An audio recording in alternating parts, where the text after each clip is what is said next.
예, 지금부터 3강을 시작하겠습니다. 이번에는 챕터 3과 4를 다룰 것인데요. 먼저 자살 사건 발생 후 우리가 어떻게 도움을 줄 수 있는지에 대해서 한번 살펴보도록 하겠습니다. 자살 시도자가 나타나면 그 사후 관리가 중요합니다. 한번 시도를 했던 사람들이 또 다른 시도를 하는 경우들이 많습니다. 그렇기 때문에 그 이후에 그 사람의 그 위험을 좀 이해를 해주고 도움을 받을 수 있도록 해주는 것 상당히 중요합니다. 한 번의 시도에서 그 사람이 구원을 받았다고 해서 끝나는 것이 아니라는 걸 꼭 명심해 주셨으면 좋겠고요. 그렇기 위해서 먼저 자살 시도자와 신뢰, 협력 관계를 유지하는 것 중요합니다. 특히 무조건적으로 받아줄 수 있는, 그래서 무비판적으로 받아줄 수 있는 그런 상담 관계를 유지하는 것 중요한데요. 이거는 성직자, 즉 목회자들이 할 수 있는 일이라고 저는 생각을 합니다. 우리 주님께서 우리를 아무 조건 없이 용납해 주셨듯이 우리 역시 그런 사람들을 좀 아무 조건 없이 용납해 주고 받아줄 수 있다라는 것을 보여줘야 될 것 같습니다. 그래서 시도자들이 목사님한테 가면 아니면 전도사님한테 가면 내가 도움을 받을 수 있겠구나 하는 그런 것들이 좀 있었으면 좋겠습니다. 저는 자살 예방을 하면서 목사라는 것이 상당히 도움이 된다라는 저는 생각을 하고 있습니다. 왜냐하면 상담을 하거나 도움을 요청하는 사람이 목사님이라고 부를 때에 참 편안하게 느끼는 것 같습니다. 목사라는 직업이 그 호칭이 신뢰를 줄 수 있다 이렇게 볼 수가 있는 것 같습니다. 또 우리가 이해해야 될 것은 자살은 질병이 아니라 행동이라는 것입니다. 질병이라고 하는 것은 오랜 기간 고쳐야 되지만 자살에 이르는 것은 그런 오랜 끝이 아니라 실은 그 마지막 자기 생명을 끊는 행동이라는 사실을 우리가 알 필요가 있습니다. 결국 그 부분을 막으면 된다는 것이죠.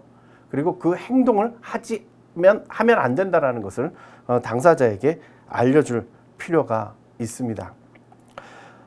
또 자살 시도자의 안전기지 역할과 안전 전략을 수립을 해야 됩니다. 그래서 아까 말씀드린 대로 언제든지 찾아올 수 있도록 그것이 교회나 상담소나 아니면 일정한 장소로서 상징되어질 수 있다면 더 좋을 것 같습니다. 그래서 그곳에 가면 내가 도움을 받을 수 있다는 생각을 가질 수 있도록 해주는 것이고요.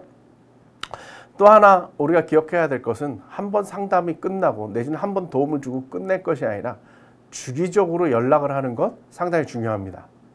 그래서 정해진 그 내용의 엽서라도 준비가 되어져서 정기적으로 리마인드를 시켜주면 당사자로서는 내가 도움을 받을 곳이 있다는 것을 계속적으로 이해를 할 수 있을 것 같습니다. 또 자살 위기에 대한 자신의 이야기를 털어놓을 수 있도록 해주어야 합니다. 예. 자살을 선택하지 않을 수 있도록 생각 자체를 좀 바꿔주는 것 상당히 중요하고요. 자기 이야기를 털어놓을 때 좀 더 진지하게 들어주시고 관심을 가져주시고 그리고 앞으로 어떤 식으로 이게 진행될지 좀 조언을 해줄 수 있을 정도의 능력이 되면 참 좋겠다라는 생각이 듭니다. 그다음 자살 시도자의 응급 개입 방법인데요. 정말 급박하게 되어져서 그냥 일상적인 상담이나 도움을 주는 것으로는 안 되고 당장 어떻게 좀 위기 상황이다라고 생각이 되어질 때는요. 첫째는 자문 또는 의뢰가 필요합니다. 전문가들의 도움이 반드시 필요합니다. 그냥 붙잡고 있는 것으로 해결이 되어질 수 없고요. 상담만으로 해결이 되어질 수 없는 경우들이 많이 있습니다. 그래서 그러한 경우 전문가들에게 도움을 요청하시면 좋고요. 여러분들이 알다시피 여러 가지 전문기관들이 있습니다. 그래서 여러분 주변에 있는 정신건강복지센터나 자살예방센터의 도움을 받는 것 내지는 정신과나 위기상담을 하는 것과 연계되어지는 것 상당히 중요하고요. 그리고 이제 응급실로 들어가야 되는 경우들이 있습니다. 약을 먹었다든가 당장 어려움이 있다거나 시도가 있었다거나 아니면 정말 이게 그 상황이 너무 급박하게 생각되어질 때는 응급실로 이송을 하셔야 되는데요. 이때 여러분들이 중요하게 생각하실 건 뭐냐면 혼자서 감당하실 수가 없습니다. 주변에 도움을 요청하십시오. 그래서 적어도 4-5명 정도가 그 주변에 같이 있어야 됩니다.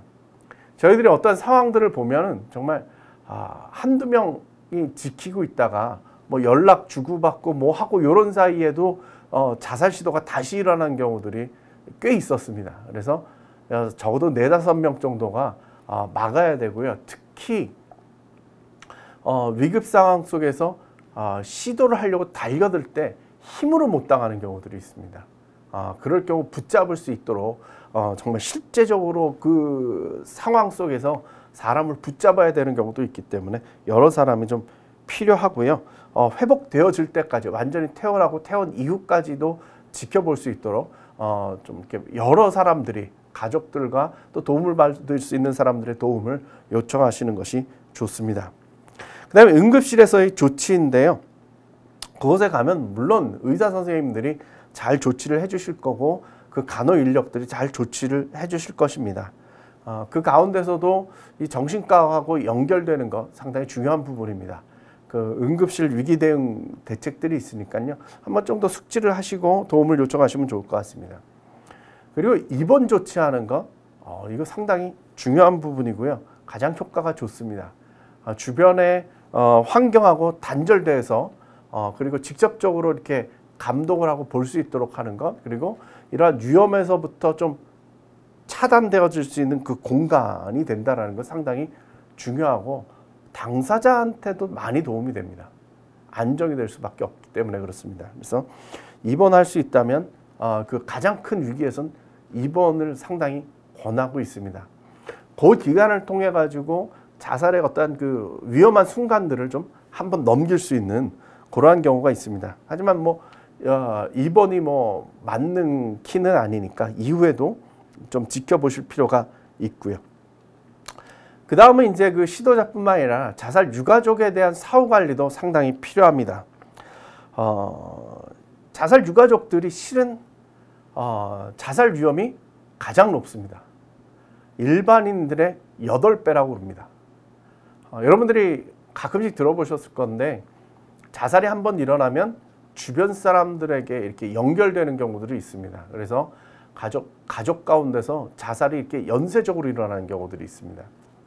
사람들이 얘기하기를 유전적인 문제가 아니냐까지도 이야기를 하는데 유전적인 문제는 아니지만 잘 생각을 해보면 대부분 가족들이 성격이 비슷하고요. 그리고 기질이 비슷합니다. 그리고 생활 환경도 비슷합니다. 그러니까 같은 위험 속에 있는 경우들이 많이 있는데 한 사람이 자살함으로 말미암아 가지고 다른 사람들에게 큰 영향을 끼칩니다. 그래서 이걸 방아쇠 효과라고도 이야기를 하는데 정말 이렇게 팽팽하게 이렇게 부풀어 있는 풍선에 바늘로 하나 찌르듯이 한 사람의 자살이 그 유가족들에게 큰 영향력을 끼치는 경우들이 있습니다. 그래서 여러분들이 관심을 가지고 지켜보시고 도움을 주셔야 되는데요. 이분들은 보통 죄책감이라든가 무력감이라든가 수치, 분노, 우울감 뭐 여러 가지 이러한 복합적인 감정들이 일어나고 특히 자신에 대한 그런 죄책감 같은 것들 때문에 이렇게 이어지는 경우들이 많이 있습니다. 보통 그 한 명이 자살하면 유가족들이 보통 6명 정도가 영향을 받는다 이렇게 얘기를 하는데 제가 볼 때는 좀 서양적인 기준이고 과학적인 근거긴 하지만 서양적인 기준이 아닌가. 우리처럼 좀 더 정의라고 하는 것에 끈끈이 묶여 있는 경우는 더 많이 나타날 것이다 이렇게 보고 있고요. 실제적으로 저희들이 현장에서 보면 그 범위가 상당히 넓은 것을 우리가 알 수가 있습니다. 그래서 우리가 너무 이 사건이 일어나고 이러면 주변 상황 때문에 정신이 없는데 그 유가족들에 대해서도 좀 많은 관심을 좀 기울여야 될 필요가 있습니다. 특히 그 자살로 인해서 사별의 그런 특성들이 있습니다.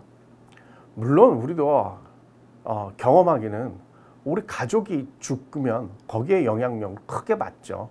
그 상실이 얼마나 큽니까? 참 힘들고 어려운데요. 그럼에도 불구하고 자살로 죽었다 이러면 그 충격이 더 큽니다. 왜 그런 일들이 벌어지는지 좀 더 자세히 한번 살펴볼 필요가 있을 것 같습니다. 먼저는 자살은 고의성이 있습니다. 죽음을 맞이하는 것이 아니라 자기가 찾아간 겁니다. 그래서 주변 사람들에게 많은 힘든 상황을 만들어 줍니다. 나 때문에 그런 것이 아닌가, 뭐 이런 생각들이 들 수밖에 없는 것이죠. 왜 그가 그렇게 갔는가에 대한 고민을 우리들에게 주는 것이죠. 또 하나 갑작스럽습니다. 병으로 그렇다면 준비할 기간이 있고 그 죽음을 이해할 수 있습니다. 그런데 갑작스럽게 이렇게 떠나버리면 우리가 준비하지 못하고 있다가 이런 상황을 맞으면요, 더 큰 어려움을 겪게 되고 개인적으로 심리적으로 이러한 그 위기 상황을 맞이하는 경우들도 있습니다. 또 하나 이 폭력성이라고 하는 건데요, 실은 자기를 죽이는 것도 폭력입니다. 살인이라고 아까 말씀을 드리기도 했었는데요, 그것이 주변 사람들에게도 동일한 폭력성으로 드러나기도 합니다. 그것을 통해서 자기가 어떠한 메시지를 줬거나 어떠한 보복이라든가 뭐 이런 생각으로 했다면 더 큰 영향력을 끼칠 수도 있습니다. 그 중요한 부분인데요, 수치심이 있죠. 주변 사람들이 지금도 자살에 대해서 그냥 죄다, 나쁜 거다, 막 이런 인식만 있기 때문에 가족 중에 누가 그렇게 되면 같이 죄인이 되는 경우들이 있습니다. 그래서 부끄러움을 가지고 있고요. 주변 사람들의 낙인, 사회적인 낙인 때문에 어려워하는 유가족들이 많이 있습니다. 그리고 가장 큰 것 중에 하나일 텐데요, 죄책감입니다. 막을 수 있었는데 사건이 일어난 이후에 돌아보니까 걔가 자살에 대해서 이야기하고 있었는데, 그런 걸 깨달을 때가 있습니다. 실은 아까 그 자살의 그 징후에 대해서도 말씀을 드렸는데요, 이런 이야기 할 때마다 조금 조심스럽습니다. 왜냐하면 유가족의 이야기를 들으면 그때 내가 그렇게 깨달았어야 되는데, 그때 그거를 캐치했어야 되는데, 그래서 내가 도움을 줬어야 됐는데, 그런 후회들이 생기는 경우들이 있거든요.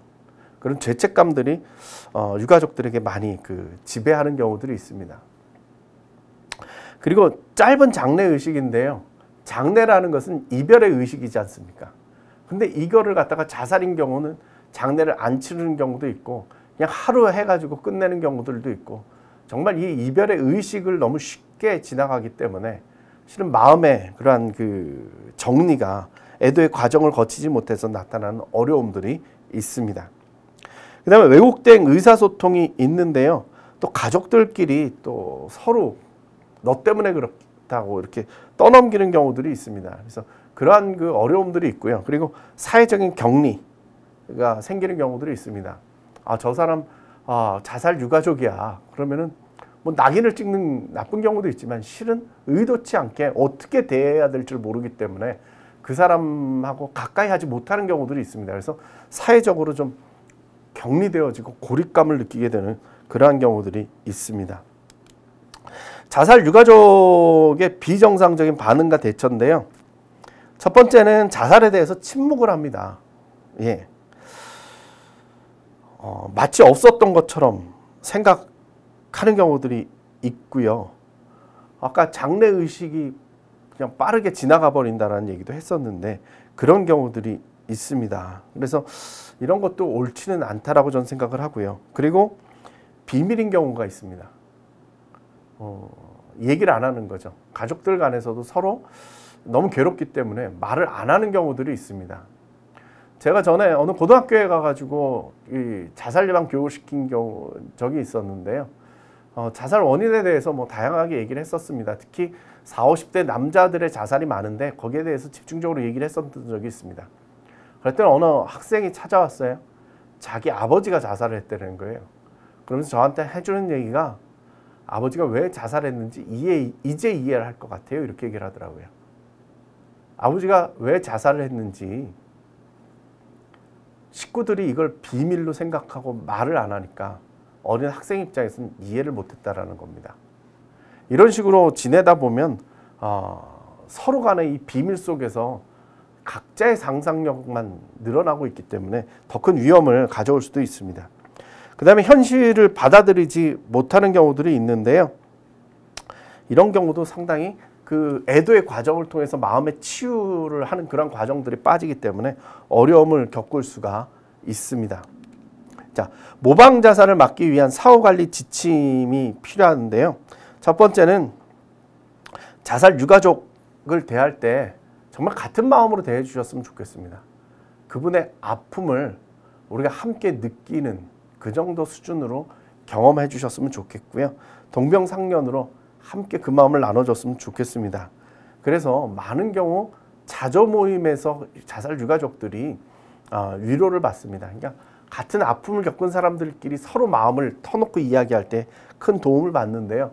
우리가 직접적이진 않더라도 좀 그런 마음을 품어주셨으면 좋겠고요. 두 번째는 그 자살 유가족들이 갖고 있는 그 왜라는 의문, 그 이유를 좀 이해를 해주셨으면 좋겠습니다. 이것이 잘못 왜곡되면 나 때문에 그렇다라고 이해할 수가 있고, 또는 뭐 너 때문에 그렇다라고 이해를 할 수도 있기 때문에 그 문제의 의문을 좀 서로 공감을 해주고 나눠줬으면 좋겠습니다. 세 번째는 그 전문가 입장에서 자살 유가족들이 앞으로 어떠한 경험을 하게 되는지, 그 감정이 어떤 것인지 이런 것들을 좀 설명해 주셨으면 좋겠습니다. 정말 당황스러워하는 경우들이 많이 있습니다. 처음엔 슬퍼하다가 그 다음에 죄책감을 느낍니다. 나 때문에 그런 게 아닌가. 그리고 남한테 그 책임감을 떠넘기는 그런 단계도 겪다가 분노하는 경우도 있습니다. 왜 나한테 도움을 청하지 않고, 왜 나에게 이야기를 하지 않고 자기 혼자 저렇게 갔는지, 내지는 나를 이렇게 놔두고 저렇게 갈 수가 있는가 하는 그런 분노의 감정도 있습니다. 그러니까 이런 것들을 잘 설명을 해주지 않으면 상당히 생소해하고 낯설어하고 그런 과정을 좀 더 힘들어하는 경우들이 있습니다. 네 번째는요, 자기 일상으로 업무로 돌아갈 수 있도록, 자기 너무 폐쇄적이 되고 자기 꼭 고립이 되면 그 가운데, 그 상처 가운데 몰입되는 경우들이 있기 때문에요, 좀 꺼내줘야 될 필요가 있고요. 그 다음에 종교적인 위안이 필요합니다. 결국 종교라는 것은 고통에 대한 해석이거든요. 해석이 돼야 받아들일 수 있습니다. 그래서 그러한 예식 같은 것도 필요하고, 그리고 자기 혼자 그 길을 찾아갈 수 있도록 도와주는 것, 마음의 평안을 주는 것 상당히 중요합니다. 그리고 이후에 어떠한 영향력이 나타날지 이런 것들을 좀 이야기할 필요가 있고요. 삶이 어떻게 변할지 앞에서 겪었던 분 내지는 우리가 매뉴얼을 통해서 그런 것들을 가르쳐 줘야 될 필요가 있고요. 그리고 자기 속의 이야기를 또 꺼내놓게 해줘야 됩니다. 울어야 되면 울게 해줘야 되고요. 화가 나면 화낼 수 있도록 해줘야 되고요. 그런 과정들이 좀 필요합니다. 전에 그 유가족 모임을 하면서요, 저희가 뭘 할까 말씀드렸더니 자기 너무 화나는데 정말 누구라도 때려주고 싶은데 그랬으면 하는 기회를 마련해 달라고 그래가지고 저희 그 접시 깨기 뭐 이런 것도 저희들이 시도를 했던 적도 있습니다. 그리고 건강관리, 마음의 상처 때문에 건강에 위험이 나타나는 경우들이 있으니까요, 그런 것들도 좀 도움을 주면 좋겠습니다. 그리고 교회에서 어떻게 할 건가, 이 부분도 상당히 중요하죠. 앞서도 말씀드린 것처럼 교회 자살자가 나타났을 때 교회가 상당히 당황해야 합니다. 우리 교회에서는 그런 일이 없을 것이라고 생각했기 때문에 아무런 준비가 없는 경우들이 있거든요. 그래서 좀 매뉴얼을 가지고 좀 대처를 해주셨으면 좋겠고요. 정말 우리 교회가 문제라는 걸 드러내는 것이 아니라 우리 가운데 아픈 사람이 있었다라는 것, 그것을 좀 이해해주는 기회가 됐으면 좋겠습니다. 그래서 이러한 역할들이 필요한데요. 먼저 위기관리팀을 구성했으면 좋겠습니다. 이 문제를 해결할 수 있도록 어떻게 도움을 줄 수 있는지, 절차를 어떻게 진행할지 그런 팀이 좀 필요하고요. 도움은 24시간에서 72시간 사이에 직접적으로 도움이 필요합니다. 그래서 그 과정을 어떻게 도와줄 수 있는지 준비가 되어졌으면 좋겠고요. 그 결과를 통해서 이 장례 절차라든가 이후에 어떤 도움을 줄 수 있는지 이런 것들을 좀 준비를 해주셨으면 좋겠습니다. 그리고 중요한 것이 장례 절차를 정말 잘 치러주셨으면 좋겠습니다. 같은 마음으로, 같은 슬픔으로 정말 이 보내는 것이 마음은 아프지만 결코 숨겨야 되고 부끄러워서 끝내야 되는 그러한 일이 아니라는 건 알려주셨으면 좋겠고요. 같이 그 과정을 치러 주셨으면 좋겠습니다. 그리고 도움을 받을 수 있는 정보들을 잘 제공을 해 주셔가지고 도움을 받을 수 있도록 해 주셨으면 좋겠고요. 그리고 뭐 예를 들어서 유명인의 자살 같은 경우는 미디어가 정말 찾아오는 경우들이 많이 있는데 그런 곳에부터 잘 보호받을 수 있도록 해주시면 좋겠고요. 그리고 자살 유가족을 위한 위기기간이 6주 동안입니다. 이 기간에 도움을 받을 수 있도록 잘 보살펴 주시고 연락해 주시고, 특히 이러한 그 자살 유가족들 프로그램들이 진행되는 곳과 연계해 주는 것도 상당히 필요합니다. 물론 이후에도 그 종교기관이 도움을 계속 지속적으로 주시면 좋겠습니다.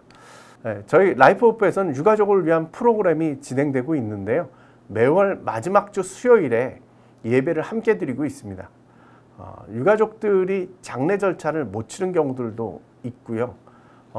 그 과정에서 어려움을 겪으신 분들이 상당히 많이 있습니다. 그래서 저희가 뭐 장례 예배를 다시 치를 수는 없고 위로 예배를 같이 드리고 있습니다. 이 자리에 오셔가지고 함께 예배 드릴 때 이분들이 마음의 위로를 참 많이 얻습니다. 어느 날 예배가 끝나고 나서 한 분이 찾아오셔가지고 저한테 그런 말씀을 주시더라고요. 정말 고맙다고.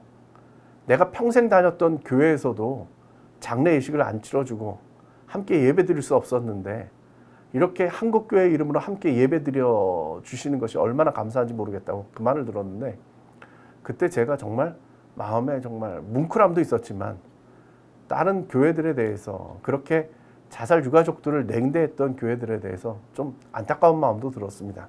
여러분들이 그런 것들을 좀 기억해 주셨으면 좋겠고, 저희 라이프호프에 와서 그 같이 예배 드리시고 그 예배 후에 같이 상담도 하고 자저 모임도 하고 나누기도 합니다. 그리고 특별히 제가 그 관심을 갖는 거는 문화 행사인데요. 저희 라이프호프에서는 유가족들과 함께 뭐 문화 행사를 많이 갔습니다. 음악회에 참석을 하기도 하고 음악회 초청하기도 하고요. 내지는 인디 밴드 불러가지고 조촐하게 조그만 음악회를 같이 경험하기도 합니다. 어느 날은 제가 유가족한테 이렇게 물어봤습니다. 다음에는 뭘 할까요? 이렇게 물어봤더니 영화 보고 싶다고 그러시더라고요.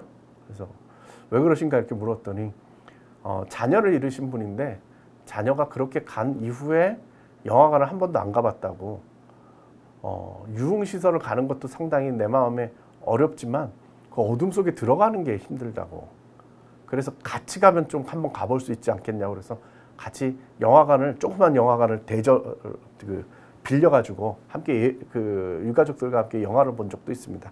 그래서 자기 감정들을 좀 이렇게 표현해 나갈 수 있는 그런 기회들을 마련하고 있습니다. 예, 마지막으로 그럼 어디서 도움을 얻을 수 있는가, 이 부분에 대해서 말씀을 드릴 텐데요. 먼저는 가깝게는 친구나 가족들에게 도움을 받을 수가 있고요. 공식적으로는 보건 전문가나 교사 그리고 성직자들, 교회에서도 도움을 받을 수가 있습니다.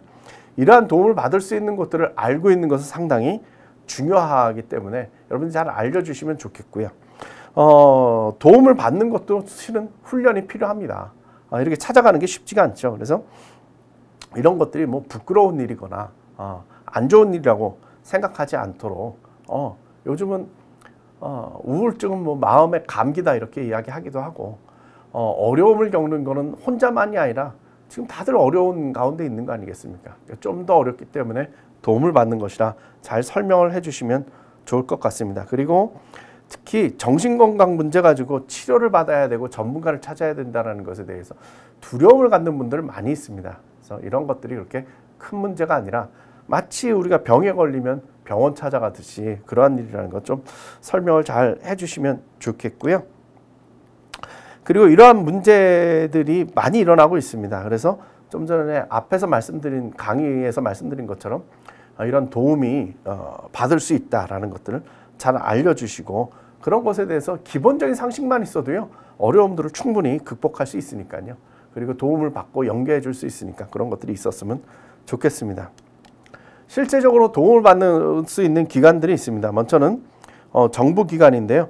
보건복지부에서 운영하고 있는 도움 전화들이 몇 군데가 있습니다. 그래서 그런 곳에 전화를 해주시면은 직접적으로 통화도 하고, 그리고 지역으로 연결이 돼서 직접 도움을 받을 수 있는 기회들이 있습니다. 그리고 각 권역별로 뭐 그 광역시나 아니면 도 단위에서 운영하고 있는 기관들이 있습니다. 그래서 자살예방센터가 있고요. 기초단체에서는 뭐 기초단체 자살예방센터나 뭐 아니면 정신건강복지센터 이런 것들이 있으니까요. 여러분 주변에서 한번 정도 찾아보시면 도움을 받을 수 있는 곳들이 있습니다. 이렇게 전화번호들도 있으니까 참고하시면 좋을 것 같고요. 민간 단체들도 뭐 여러 곳이 있습니다. 자살예방협회나 중앙자살예방센터, 그리고 한국생명의 전화, 뭐 청소년 상담센터 뭐 이런 것들이 있으니까요. 역시 여러분들이 도움을 받을 수가 있고, 특별히 종교별로 지금은 다들 자살 예방에 도움을 줄 수 있는 기관들이 있습니다. 기독교 같은 경우는 저희 라이프오프에서 항상 준비가 되어져 있으니까 여러분들이 연락을 주시면 여러 모양으로 도와드리도록 하겠습니다. 전체적인 강의를 이렇게 마쳤는데요. 여러분들 꼭 기억해 주실 거는 자살은 우리 주변에서 당연히 일어날 수 있는 일입니다. 남의 일이 아니고 우리의 일이라는 것 여러분 기억하시고, 우리 교회에서도, 우리 공동체에서도, 우리 주변에서도 일어날 수 있고, 그런 유가족들도 있을 수밖에 없다는 것 여러분이 기억하시고, 항상 도움을 줄 수 있는 그런 준비가 되어져 있으면 좋겠습니다. 그래서 주변 사람들에게 도움을 줄 수 있는, 그래서 자살의 위험에서부터 사람을 구할 수 있는 그런 역할들을 우리 믿는 사람들이 다들 감당해 주셨으면 좋겠습니다. 네, 감사합니다. 조성돈이었습니다.